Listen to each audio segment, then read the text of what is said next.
मेरा नाम आरुषि है। मैं एक मिडिल क्लास फैमिली से बिलोंग करती हूँ। मेरी उम्र 24 साल है।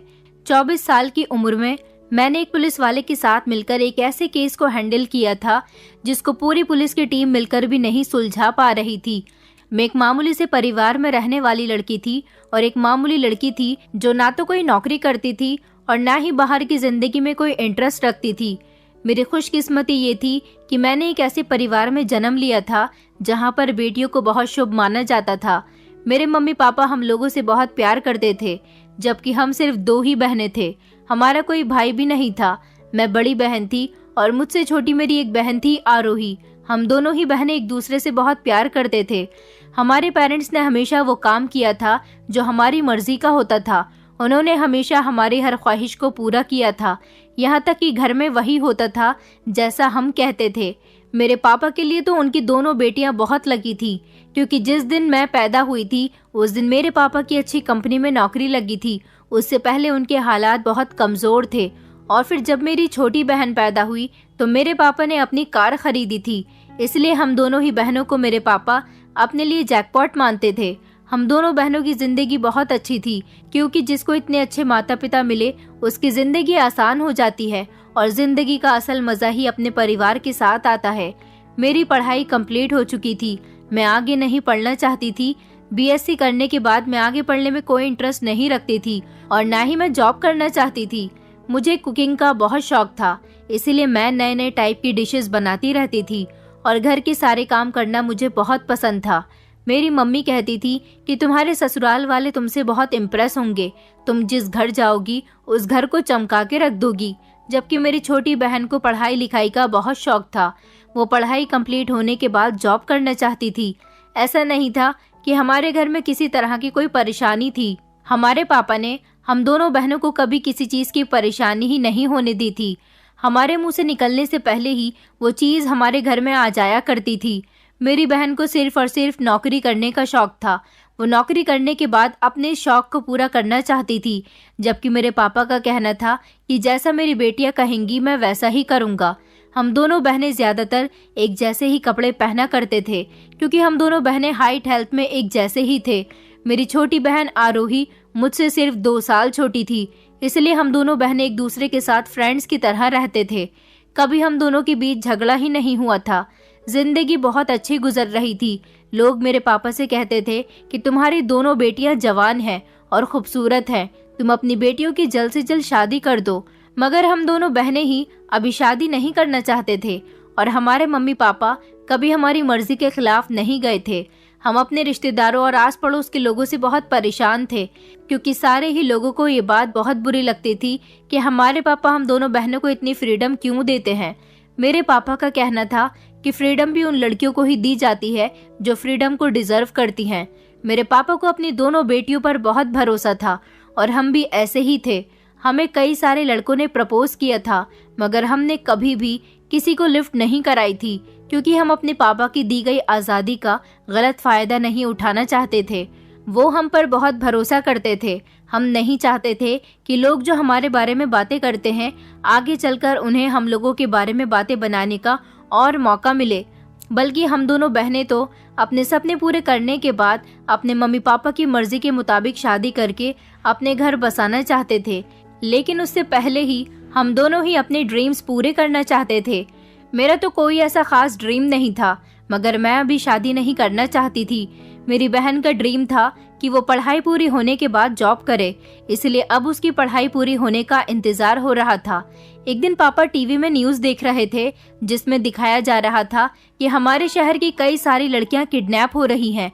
वो लड़कियां कहाँ जा रही हैं, उनके साथ क्या किया जा रहा है, इस बारे में कुछ पता ही नहीं चल पा रहा था, क्योंकि अभी तक जितनी भी लड़कियां गायब हुई हैं उनमें से कोई भी लड़की कभी वापस नहीं मिली। कभी वो लौटकर अपने घर पर वापस नहीं आई। अभी तक 40 से भी ज्यादा लड़कियां गायब हो चुकी हैं और उनकी गुमशुदगी की रिपोर्ट पुलिस स्टेशन में दर्ज है। मगर पुलिस भी इस केस में कुछ नहीं कर पा रही है, क्योंकि पुलिस को अभी तक कोई सुराग ही नहीं मिला। हम लोग न्यूज़ को इग्नोर कर दिया करते थे, क्योंकि घर में न्यूज़ देखने का शौक सिर्फ और सिर्फ मेरे पापा को ही था। मम्मी और मैं सीरियल देखा करते थे, जबकि मेरी छोटी बहन को क्रिकेट देखने का बहुत शौक था। वो रात के टाइम पर क्रिकेट देखने के लिए बैठ जाती थी, जबकि मम्मी और मैं मोबाइल में अपने सीरियल देखा करते थे। क्योंकि टीवी का रिमोट कभी पापा के पास होता तो कभी आरोही के पास होता। घर में एक ही टीवी था, मोबाइल सबके अलग अलग थे, इसलिए हम लोगों को जो देखना होता था अपने मोबाइल पर देख लिया करते थे। मेरी बहन की पढ़ाई पूरी हो चुकी थी और अब उसे जॉब करनी थी, इसलिए उसने एक दो जगह जॉब के लिए अप्लाई कर दिया था और फाइनली 2 दिन के बाद मेरी बहन को एक जगह से जॉब के लिए कॉल आ गई थी। क्योंकि उसकी क्वालिफिकेशन बहुत अच्छी थी और वो बहुत इंटेलिजेंट थी, उसको आसानी से कहीं पर भी नौकरी मिल सकती थी। मेरी बहन जॉब लगने से बहुत ज्यादा खुश हो रही थी। मम्मी और मैं भी बहुत खुश थे, लेकिन पापा कहीं न कहीं हमें उदास नजर आ रहे थे। पापा से जब हमने उनके उदास होने की वजह पूछी तो उन्होंने बताया कि मैं आरोही की जॉब लगने से खुश हूँ, लेकिन इन दिनों शहर में जो वारदातें हो रही हैं उनसे मुझे डर लगता है। आरोही ने पापा को समझाया था, आपकी बेटी बहुत बहादुर है, आपको अपनी बेटी के लिए परेशान होने की कोई जरूरत नहीं है। मेरी बहन आरोही सच में बहुत बहादुर थी। कोई लड़का अगर उसे छेड़ने की कोशिश भी करता था तो वो उसे मारने पर उतर आई थी, जबकि मैं बहुत डरपोक थी। वो जितनी बहादुर थी उतनी ही जिद्दी थी। उसकी कुछ ऐसी जिदें होती थी जिनको पापा उसके लिए नुकसानदेह समझकर उनको पूरा नहीं करते थे, लेकिन फिर भी वो अपनी जिद मनवा ही लिया करती थी, क्योंकि वो छोटी होने की वजह से लाडली भी बहुत थी। मेरी बहन ने जॉब पर जाना शुरू कर दिया था। सुबह के टाइम पर तो पापा उसे छोड़कर आते थे, मगर शाम को उसे घर आते आते 5 बज जाया करते थे। आरोही अपनी जॉब की वजह से बहुत खुश थी, हमेशा खुशी रहती थी। घर से जब निकलती तो सब लोगों का प्यार लेकर निकलती थी, लेकिन जब घर आती थी तो बहुत थकी हुई होती थी, क्योंकि काम से उसे थकान हो जाती थी। मगर अभी उसकी जॉब के शुरू के दिन थे, इसलिए उसको ऐसे थकान महसूस हो रही थी। फिर धीरे धीरे उसकी आदत पड़ जाती। उसके लिए कोई इतना मुश्किल काम नहीं था, क्योंकि जब इंसान अपना शौक पूरा करता है तो अपना नुकसान और फायदा कभी नहीं देखता। इसी तरह आरोही को जॉब करते हुए 1 महीना गुजर गया था। जब उसकी पहली सैलरी आई थी तो उसने खुशी खुशी उसको पापा के हाथ पर रखा था, जिससे मेरे पापा को अपनी बेटी पर प्राउड फील हो रहा था। कई दिनों से आरोही देर से घर आ रही थी। पापा उसे रोज टोकते थे कि बेटा जल्दी घर आया करो, तुम जानती हो ना कि शहर का माहौल कितना खराब चल रहा है। इस बात पर रोज बाप बेटी में बहस होती थी। आरोही कहती थी, पापा जब मैं जॉब कर रही हूँ तो मुझे ऑफिस का सारा ही काम करना होगा। काम से मैं कभी जल्दी भी फ्री हो जाती हूँ तो कभी देर भी लग जाती है। आप मुझे बार बार शहर के माहौल को लेकर डराते रहते हो, लेकिन मैं किसी से नहीं डरती। पापा हमेशा उसके भले के लिए ही ऐसा कहते थे, क्योंकि पापा रोज न्यूज देखते थे और हर दूसरे तीसरे दिन शहर की एक न एक लड़की गायब हो जाती थी, और गायब होने वाली लड़कियों की उम्र 14 साल से लेकर 28 साल तक की ही थी। इसी के बीच आरोही की उम्र भी आती थी, इसलिए पापा को हमेशा आरोही की फिक्र लगी रहती थी। पहले तो आरोही 5 बजे तक घर आ जाती थी, लेकिन अब उसे घर आते आते रात के 9 बजने लगे थे, जिसकी वजह से हम सब लोग परेशान होकर उसका इंतजार करते रहते थे। जब वो घर आ जाती थी तो हम लोगों को सुकून मिलता था। कई दिन इसी तरह से गुजर गए थे। मेरी बहन अब हर दिन 9 बजे ही आती थी। कहती थी कि ऑफिस में काम बहुत ज्यादा है। आरोही का बर्थडे आने वाला था। हम लोग उसके लिए सरप्राइज प्लान कर रहे थे। अभी उसका बर्थडे आने में 2 दिन रह गए थे। मैं मम्मी के साथ जाकर मार्केट से उसके लिए ढेर सारी शॉपिंग करके लाई थी, और फिर फाइनली आरोही का बर्थडे भी आ गया था। हम लोग उसे रात के 12 बजे सरप्राइज देना चाहते थे, इसलिए उसके ऑफिस आने से पहले ही हमने सारे अरेंजमेंट कर लिए थे। घर में अच्छी तरह से डेकोरेशन की थी, उसके लिए ढेर सारे गिफ्ट भी अरेंज किए थे और एक बड़ा सा केक भी ऑर्डर करके मंगवाया था, और घर में उसकी पसंद का खाना बनाया था, ताकि जैसे ही मेरी बहन ऑफिस से घर आए तो हम लोग उसे ऐसा सरप्राइज दें जिसे देखकर वो शॉक्ड रह जाए। आरोही 9 बजे तक घर आ जाती थी, इसलिए हमने सारा अरेंजमेंट पहले उसके कमरे में किया था, क्योंकि हम उसे खाना खाने के बाद 12 बजे के टाइम पर उसके रूम में लेकर जाने वाले थे। हम लोग बेसब्री से 9 बजने का इंतजार कर रहे थे। आज पापा भी जल्दी ही ऑफिस से घर आ गए थे। हम लोगों को उसका इंतजार करते करते 9:30 बज गए थे, लेकिन अभी तक आरोही घर पर नहीं आई थी। पापा आरोही के लिए बहुत परेशान हो रहे थे।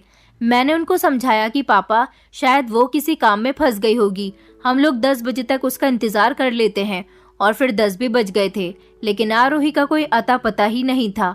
पापा ने मुझे आरोही का नंबर डायल करने के लिए कहा था। मैंने जैसे ही आरोही का नंबर डायल किया तो उसका नंबर स्विच ऑफ जा रहा था। आरोही का नंबर ऑफ जाने से मैं भी बहुत परेशान हो गई थी।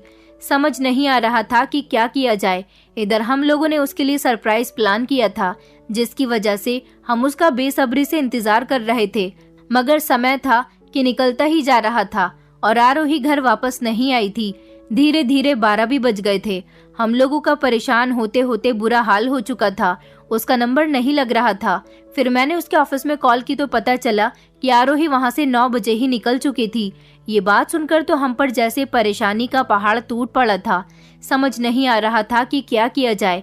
आरोही के कुछ फ्रेंड्स थी जिनको हमने कॉल की थी और उनसे पूछा था कि क्या आरोही आप लोगों के घर तो नहीं आई, तो उन लोगों ने भी इनकार कर दिया था कि उनकी तो कई दिनों से आरोही से मुलाकात ही नहीं हुई है। आरोही की एक नई फ्रेंड बनी थी जो आरोही के ऑफिस में ही काम किया करती थी। मैंने उसको भी कॉल लगाई थी तो उसने भी यही कहा था कि हम दोनों घर के लिए साथ निकले थे। आरोही अभी तक नहीं पहुंची है। ये बड़ी हैरानी की बात है।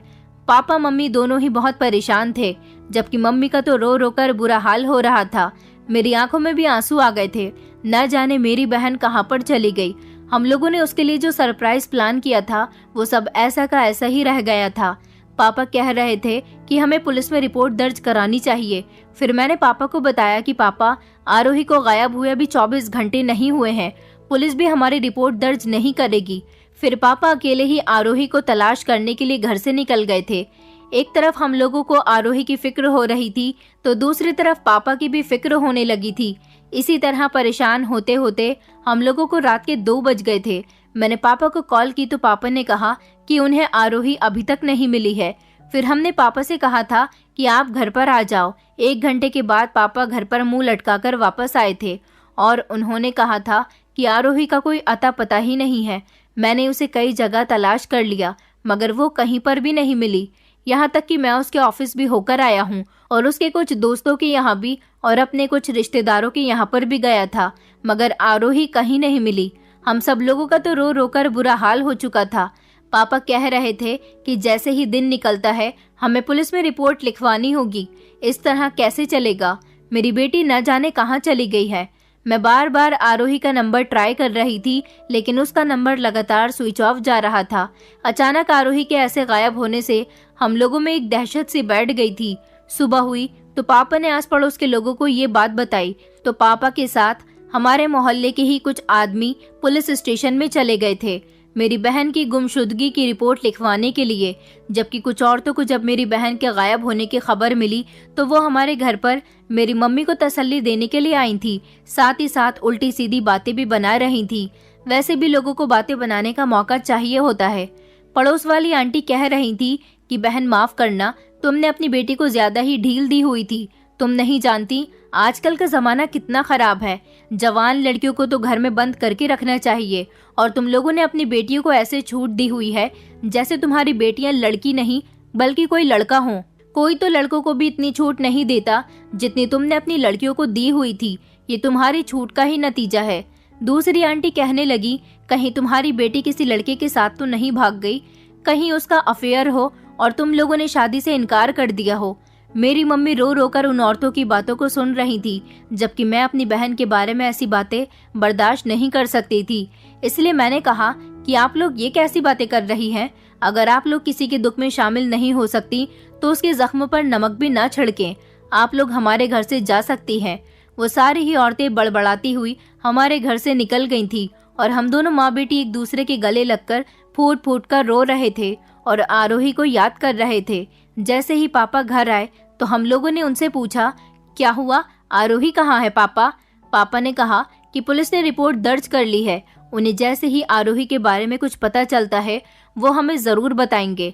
अब हमें पुलिस की तरफ से कॉल आने का इंतजार था क्योंकि पुलिस ने मेरे पापा का नंबर ले लिया था ताकि वो उन्हें मेरी बहन की जानकारी दे सकें। इसी तरह कई घंटे गुजर गए थे मगर पुलिस ने अभी तक कॉल नहीं की थी और न ही आरोही का कुछ पता चल सका था। हम लोगों का रो रो कर बुरा हाल हो चुका था। मैंने फैसला किया था कि मैं पुलिस स्टेशन जाकर पुलिस से बात करूंगी क्योंकि अभी तक जितनी भी लड़कियां हैं वो नहीं मिली हैं। ये सब पुलिस की लापरवाही का नतीजा है। हमारे शहर में अब तक 50 के करीब लड़कियां गायब हो चुकी हैं और पुलिस अभी तक कुछ नहीं कर पा रही है। मेरे पापा मुझे रोकने की कोशिश कर रहे थे मगर मैंने उनकी एक नहीं सुनी और मैं अपने पापा के साथ पुलिस स्टेशन चली गई थी। मैंने वहां जाकर खूब हंगामा किया था और कहा था कि आप लोग अभी तक कुछ नहीं कर रहे हैं। आप लोग नहीं जानते कि हमारी बहन के बिना हमारा कितना बुरा हाल हो चुका है। न जाने मेरी बहन का क्या हाल हो रहा होगा। पुलिस वाले कहने लगे कि देखिए मैडम, आप अकेली ऐसी नहीं हैं जिनकी बहन गायब हुई है। ऐसे न जाने कितने लोग हैं जिन्होंने अपनी बेटी और बहन को खो दिया है और उनका अभी तक कोई अता पता नहीं है। मैंने कहा, ये सब कुछ आपकी लापरवाही का नतीजा है। जब आपको पता है कि हमारे शहर में वारदातें हो रही हैं, तो आप लोगों को इन वारदातों को रोकना चाहिए। पुलिस वाले कहने लगे कि बताइए मैडम, किस तरह से रोकना चाहिए।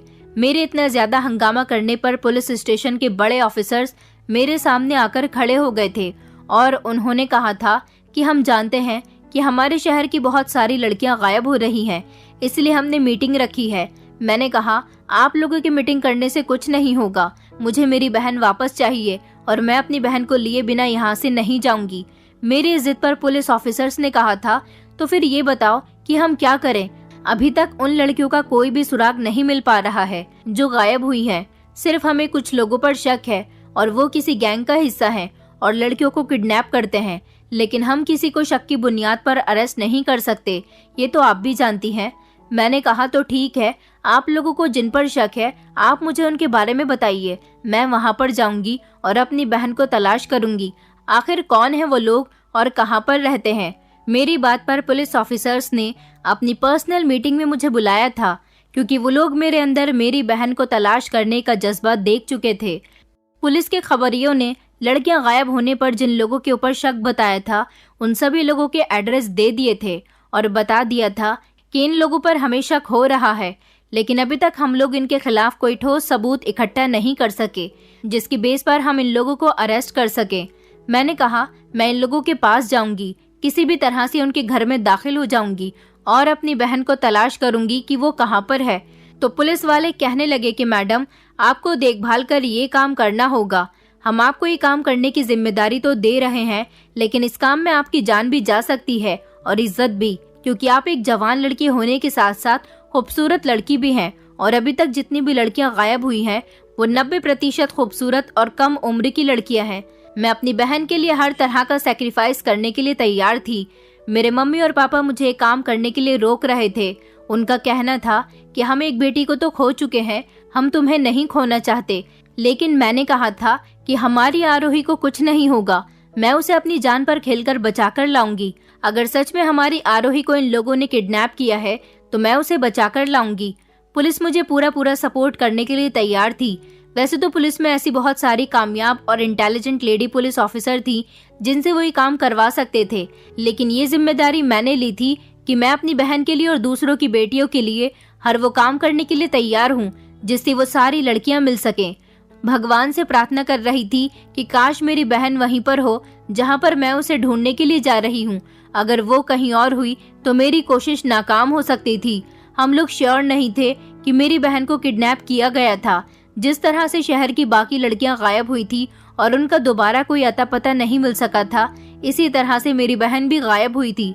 इसलिए पुलिस को भी यही अंदाजा था कि मेरी बहन भी किडनैप हो चुकी है।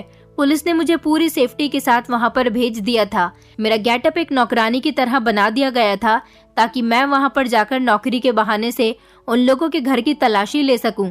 मैंने वहां के एक मालिक से बात की तो मुझे नौकरी भी मिल गई थी। वहां पर मुझे साफ सफाई का काम करना था। ये बहुत बड़ा बंगला था और यहाँ पर रहने वाले लोग बहुत मालदार थे। ये एक परिवार था जहाँ पर 2 बेटे, एक बूढ़ी औरत और एक उनका पिता था। वैसे तो वो 2 भाइयों का बंगला था, शायद एक भाई की फैमिली यहाँ पर नहीं रहती थी। इस घर की जो मालकिन थी वो नौकर पर बहुत हुक्म चलाया करती थी। मैं यहाँ पर कामकाज करती थी और मेरी नज़र इस बंगले के खुफिया ठिकानों की तरफ लगी रहती थी। ये लोग सिक्योरिटी के मामले में बहुत सख्त थे। जब मैं इन लोगों के बंगले में दाखिल होती थी तो मेरी पूरी तरह से तलाशी ली जाती थी कि कहीं मेरे पास कोई मोबाइल या कोई हथियार तो नहीं है। मैं एक मामूली सी लड़की थी, मेरे अंदर ज्यादा हिम्मत नहीं थी, लेकिन इस घर में आने के बाद मेरे अंदर मेरी बहन को ढूंढने का जो जज्बा था उसने मेरे अंदर हिम्मत पैदा कर दी थी। जिस काम के लिए मैं यहाँ पर आई थी वो इतना आसान नहीं था। मैंने कमरों की सफाई के दौरान कमरों की तलाशी बड़े अच्छे से की थी, लेकिन अभी तक मुझे कुछ ऐसा नहीं मिला था। इस बंगले के ऊपर वाले पोर्शन में मुझे जाने की परमिशन थी क्योंकि वो खाली पड़ा हुआ था। मुझे यहाँ पर नौकरी करते हुए 2 महीने गुजर गए थे, लेकिन अभी तक मुझे अपनी बहन का कोई सुराग नहीं मिला था। मैं बहुत उदास हो गई थी। अब मैं यहाँ से दूसरी जगह पर जाना चाहती थी ताकि अपनी बहन को वहाँ तलाश कर सकूं। लेकिन एक दिन मुझे उम्मीद की किरण नजर आई। नौकरों के लिए यहाँ पर अलग से क्वार्टर बनाए गए थे। यहाँ के नौकर वहीं पर रहते थे। एक बार मैंने मालिक के छोटे बेटे की गाड़ी में एक खूबसूरत लड़की को आते हुए देखा, जो बहुत खूबसूरत थी लेकिन उतनी ही डरी हुई थी। मैं चौकन्नी सी हो गई। मेरी नजर अब इस लड़की पर थी जो बहुत घबराई हुई थी। इसे मेहमान कहकर इस घर की मालकिन ने मुझसे इंट्रोड्यूस करवाया था। लेकिन अजीब बात ये थी, वैसे तो मालिक की पत्नी घर का कोई काम नहीं करती थी, लेकिन इस लड़की के सामने वो इसके लिए चाय पानी का इंतजाम करने लग गई थी। मुझे यकीन हो चुका था कि जरूर वो लड़की किडनैप करके यहाँ लाई गई है, लेकिन मैं कैसे इस लड़की तक पहुँच सकती थी। रात के 8 बजे के बाद हमें क्वार्टर्स में भेज दिया जाता था। 8 बजे के बाद इस बंगले में क्या होता था मैं बिल्कुल जान नहीं पाती थी। मैंने बहुत चाहा कि इस घर की मालकिन का भरोसा जीत सकूं, वो मुझसे कोई ना कोई बात करे, लेकिन मालकिन तो नौकरों के साथ अच्छा बिहेव करती ही नहीं थी। मेरा दिल बेचैन सा होने लगा था। मैं रात को अपने क्वार्टर से बाहर आ गई। इस कमरे की एक खिड़की बाहर खुलती थी, तो मैंने सोचा कि क्यों न मैं इस खिड़की को खोल कर देखूं। शायद ये खिड़की खुल जाए और मैं ये देख सकूं कि वहाँ पर क्या हो रहा है। मैं उस कमरे की खिड़की के पास बड़ी सावधानी के अंदाज में पहुंची थी, लेकिन ये लोग बहुत चालाक थे।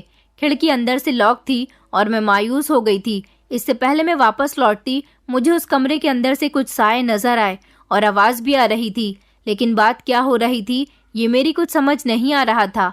मैं वापस पलटने लगी तो मेरे कदम एक आवाज से जकड़ गए थे। जब उस लड़की की आवाज मुझे आई जो इस घर में मेहमान बनकर आई थी, वो कह रही थी कि भगवान के लिए मुझे छोड़ दो, मैंने तुम लोगों का क्या बिगाड़ा है, वो लड़की रोते हुए कह रही थी।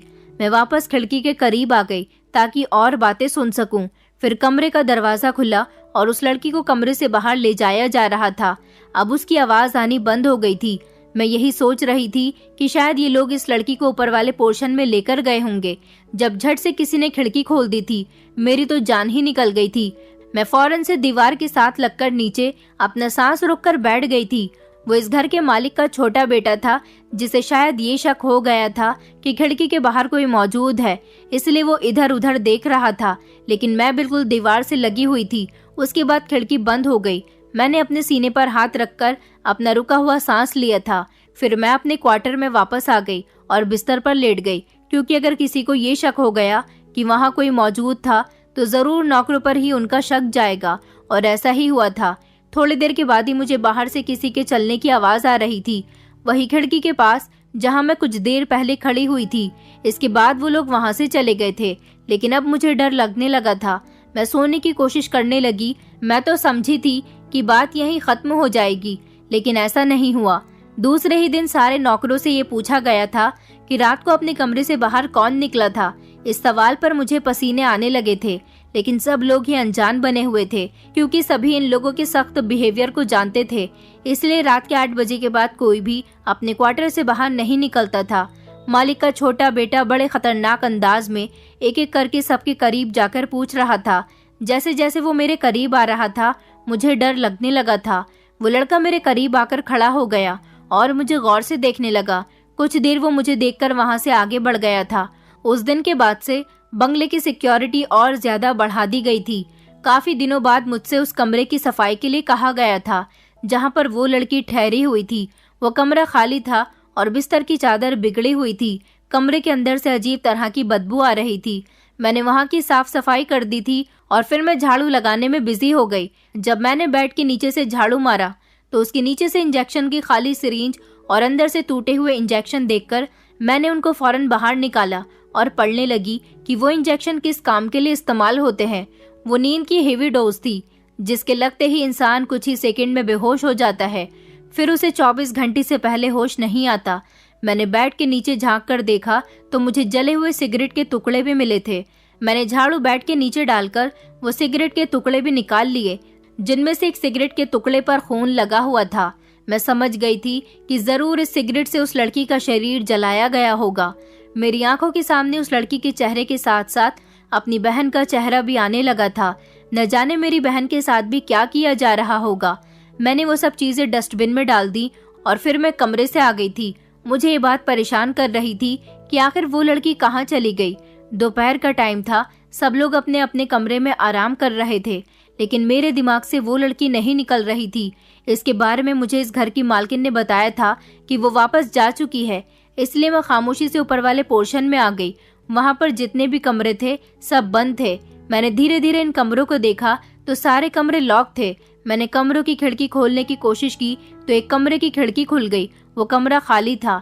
मैं खिड़की से कूदकर इस कमरे में आ गई। वो कमरा किसी स्टूडियो की तरह सजाया हुआ था, जहाँ पर एक स्टैंड में कैमरा लगा हुआ था और एक सिंगल बेड था। बाकी पूरा कमरा खाली था। मैं इस कमरे के पास आ गई। उसको मैंने चेक किया तो उसमें बहुत सारी लड़कियों की शर्मनाक वीडियो बनी हुई थी। मैंने कमरे को बंद कर दिया था। इस कैमरे से मुझे ये तो पता चल गया था कि ये लोग लड़कियों को गैर कानूनी तरीके से यहाँ लाकर इनकी शर्मनाक वीडियो बनाकर इन्हें विदेश में सप्लाई करते हैं, लेकिन मैं ये नहीं समझ पाई थी कि ये लोग लड़कियों को छुपाकर कहाँ रखते हैं। मैं कमरे से बाहर निकलकर वापस नीचे आ गई थी। अभी तक मैं वहाँ नहीं पहुँच पाई थी जहाँ पर मेरी बहन और बाकी लड़कियाँ कैद थी। मैं बहुत परेशान थी कि आखिर मैं लड़कियों तक कैसे पहुँचूं और उन्हें बचाऊं। एक बार मैंने अपने क्वार्टर के बाहर कदमों की आवाज सुनी थी, जैसे वहां से कुछ लोग गुजर रहे हों। मेरे कान उन आवाजों पर खड़े हो चुके थे। मैं अपने क्वार्टर के दरवाजे के पास खड़ी हुई थी। मैंने थोड़ा सा दरवाजा खोल कर देखा तो कुछ लड़कियों को गार्ड्स लेकर जा रहे थे।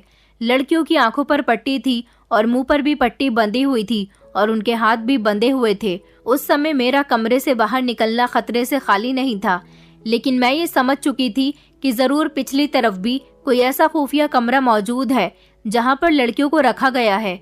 अगले दिन सुबह को मैं इस पिछले हिस्से में पहुंच गई, लेकिन यहाँ पर तो खाली सुनसान जगह के अलावा कुछ भी नहीं था। मैंने बहुत कोशिश की कि शायद वहां पर कोई तहखाना हो या फिर कोई गुफा कुछ तो मौजूद हो, लेकिन वहां पर तो ऐसा कुछ भी मौजूद नहीं था। हर 2-3 दिन बाद मैं पीछे के हिस्से में चली जाती। एक दिन मेरा एक दीवार पर हाथ जाकर टकरा गया था, लेकिन वो दीवार सीमेंट की नहीं थी। मैंने इस लकड़ी की दीवार को दाएं बाएं करना शुरू किया तो वो दाएं तरफ को हो गई थी। वो दीवार नहीं, अंदर जाने का दरवाजा था जो मेरे सामने खुल चुका था, लेकिन अंदर अंधेरा छाया हुआ था। मैं जैसे ही अंदर गई तो नीचे की तरफ सीढ़ियां जा रही थी। नीचे जाते ही अचानक मेरा पैर मुड़ गया और मैं सीढ़ियों से गिर गई। मैं तहखाने में पहुंच चुकी थी। मैं जहां पर पहुंची थी वहां रोशनी मौजूद थी, इसलिए जब मैंने देखा कि वहां पर बहुत सारी लड़कियां मौजूद थीं जिन्हें रस्सियों से बांधकर रखा था, मैं उन लड़कियों में से अपनी बहन को तलाश कर रही थी। इनकी कंडीशन देखकर आइडिया लगाया जा सकता था कि इन लोगों के साथ कितने अत्याचार हुए हैं। कोने की तरफ एक लड़की बैठी हुई थी जिसका चेहरा मुझे नजर नहीं आ रहा था। मैं उसके करीब गई तो ये देखकर मेरे होश उड़ गए थे कि वो मेरी बहन थी। मैंने खुशी से अपनी बहन को गले से लगा लिया था। वो भी मुझे देखकर फूट फूट कर रो रही थी। उसकी कंडीशन बहुत खराब थी। उसने मुझसे कहा, आरुषि तुम यहाँ पर कैसे आई? तो मैंने उसे बताया कि मैं यहाँ तुम्हें ढूंढती हुई आई हूँ और मैं यहाँ से तुम्हें बचाने के लिए आई हूँ। आरोही कहने लगी कि प्लीज आरुषि तुम यहाँ से चली जाओ, ये लोग बहुत खतरनाक हैं। तुम नहीं जानती कि उस रात जब मैं ऑफिस से घर आने के लिए निकल रही थी तो अचानक रात के अंधेरे में किसी ने मेरे मुंह पर कुछ रख दिया, जिसको सूंघकर मैं बेहोश हो गई थी और जब मेरी आंख खुली तो मैं यहाँ पर मौजूद थी। इन लोगों ने मुझे बहुत मारा, मेरी इज्जत के साथ खिलवाड़ किया और फिर यहाँ पर हम लड़कियों को बंद करके रखा गया। मैं और आरोही अभी बात कर ही रहे थे, अचानक मुझे कमरे का दरवाजा बंद होने की आवाज आई। फिर कोई नीचे आया था। मेरा दिल डरने लगा था। सामने इस बंगले के मालिक का छोटा बेटा खड़ा था। उसे देखकर तो मेरे होश उड़ गए थे। मैं पकड़ी जा चुकी थी और बिना किसी होशियारी के मैं इन लोगों के सामने खड़ी हुई थी। वो मेरे करीब आ गया और उसने झट से मेरे बाल पकड़ लिए, जिसकी वजह से आरोही की चीख निकल गई थी और मेरी भी। वो मुझसे कहने लगा कि तुम मुझे बेवकूफ समझ रही थी, तुम्हारी हकीकत तो मैं उसी समय जान गया था जब तुम खिड़की से अंदर झांकने की कोशिश कर रही थी। अगले दिन जब सारे नौकरों से मैं पूछताछ कर रहा था तो मेरा शक सिर्फ तुम पर ही था, इसलिए मैंने तुम्हारे बारे में सारी इन्फॉर्मेशन निकलवाई।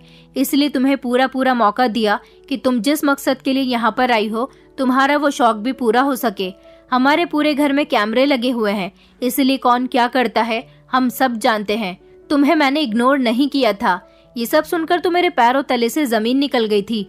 फिर उसने मेरा चेहरा अपने चेहरे की तरफ करके कहा कि एक बहन तो हमारे कब्जे में पहले ही थी, दूसरी को चलकर आ गई। तुम दोनों बहनों के बहुत अच्छे दाम मिलेंगे। अब तुम देखो तुम्हारे साथ क्या होता है। इससे पहले कि वो मेरे साथ कुछ करता, मैंने उस पर हमला कर दिया।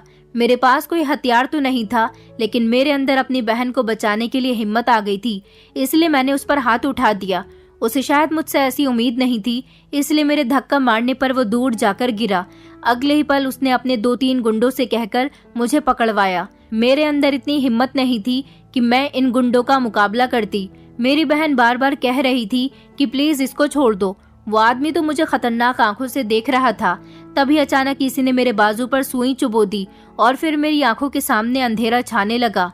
मैं बेहोश हो गई। जब मैं होश में आई तो मेरे हाथ पैर बंधे हुए थे और वो सारे ही गुंडे मेरी आंखों के सामने बैठे हुए थे। मैंने उनसे कहा कि तुम बहुत ही घटिया लोग हो, तुम्हें नहीं पता कि बुरा करने वाले लोगों का अंजाम हमेशा बुरा ही होता है।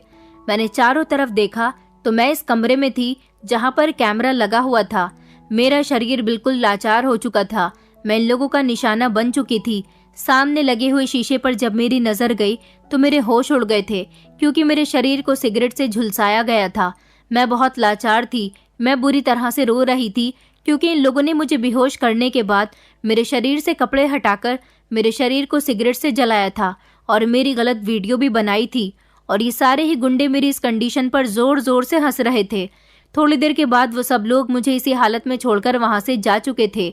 फिर कुछ देर के बाद मुझे उस कमरे में लेकर जाने लगे जहां पर सारी लड़कियां मौजूद थीं। ये लोग मुझे इस तहखाने में फेंक कर चले गए थे। आरोही मेरी हालत देखकर बहुत रोई थी। अब हम लोगों के पास रोने के अलावा कोई भी चारा नहीं था। कुछ समय के बाद इन सारे गुंडों का मालिक, जो इस घर का मालिक था, वो आया और कहने लगा कि अब काफी लड़कियां इकट्ठी हो गई हैं, इसलिए इन्हें जल्द से जल्द विदेश में सप्लाई किया जाए। वो बूढ़ा मालिक मेरे करीब आया और कहने लगा कि तुम ही हो वो लड़की जो यहाँ तलाशी लेने के लिए आई थी। तुम्हारी हालत तो ऐसी कर दी गई है कि तुम्हें सप्लाई करने के बाद हमें तुम्हारे अच्छे दाम मिलेंगे। हम लोग यही काम करते हैं। हम शहर की न जाने कितनी लड़कियों को किडनैप करके विदेश में सप्लाई कर चुके हैं और इस तरह हम लोग ढेर सारा पैसा कमा चुके हैं। और सिर्फ हम ही नहीं, न जाने ऐसे कितने लोग हैं जो हमारी इस गैंग का हिस्सा हैं। आज तक कोई हमारे बारे में पता नहीं लगा पाया। तुम भी अब यहाँ से बहुत दूर जाने वाली हो। ये आदमी इतना कहकर जोर जोर से हंसने लगा था जब अचानक पुलिस ने इस बंगले में छापा मार दिया था, क्योंकि मेरे साथ साथ यहाँ पर पुलिस वाले किसी न किसी बहाने से भेस बदलकर मेरी देखभाल करने के लिए आते रहते थे। मैं पहले ही उनसे बातचीत नहीं करती थी, लेकिन मैं इन लोगों का कहीं शिकार न हो जाऊं, इसलिए पुलिस के कुछ ऑफिसर्स भेस बदलकर मुझे देखने के लिए आते थे। यही वजह थी कि इन लोगों को मेरी कंडीशन की खबर हो गई थी, इसलिए पुलिस मौके पर पहुंच गई थी और इन सारे लोगों को पुलिस ने अरेस्ट कर लिया था। और इस तरह यहाँ से सारी लड़कियां आजाद हो गई थी। जो लड़कियां यहाँ पर मौजूद थी उन सबको उनके पेरेंट्स के हवाले कर दिया गया था, लेकिन जो इससे पहले सप्लाई हो चुकी थी उनके बारे में कोई खबर नहीं थी। मैं और मेरी बहन भी आजाद होकर अपने घर आ गए थे। मैंने बहुत बहादुरी का काम किया था। जो लोग अरेस्ट किए गए थे उन्होंने भी अपनी गैंग के बाकी लोगों के बारे में सब कुछ उगल दिया था और इस तरह से ये पूरा गैंग पकड़ा गया था। मुझे और मेरी बहन को मेरे मम्मी पापा ने जब देखा तो गले से लगा लिया था। मेरे मम्मी पापा मुझ पर बहुत प्राउड फील कर रहे थे, क्योंकि मैंने बहादुरी का काम किया था। और कुछ दिनों के बाद मुझे सरकार की तरफ से इनाम भी मिला था, क्योंकि इतने बड़े गैंग को सिर्फ और सिर्फ मेरी मेहनत की वजह से ही पकड़ा गया था। अब हमारे शहर की कोई भी लड़की गायब नहीं होती और सारी ही लड़कियां अपनी जिंदगी आराम से गुजार रही हैं। लेकिन मेरे पापा ने मेरी बहन का जॉब करना बंद करवा दिया है और अब हम दोनों बहनें घर पर अपने मम्मी पापा की आंखों के सामने होते हैं और एक खुशहाल जिंदगी गुजार रहे हैं। दोस्तों, उम्मीद करती हूँ आपको हमारी कहानी पसंद आई होगी। कहानी पसंद आई है तो वीडियो को लाइक करें, चैनल पर नए हैं तो चैनल को सब्सक्राइब करें और हाँ, नोटिफिकेशन बेल को जरूर दबाएं ताकि अगली अपडेट सबसे पहले आपको मिले।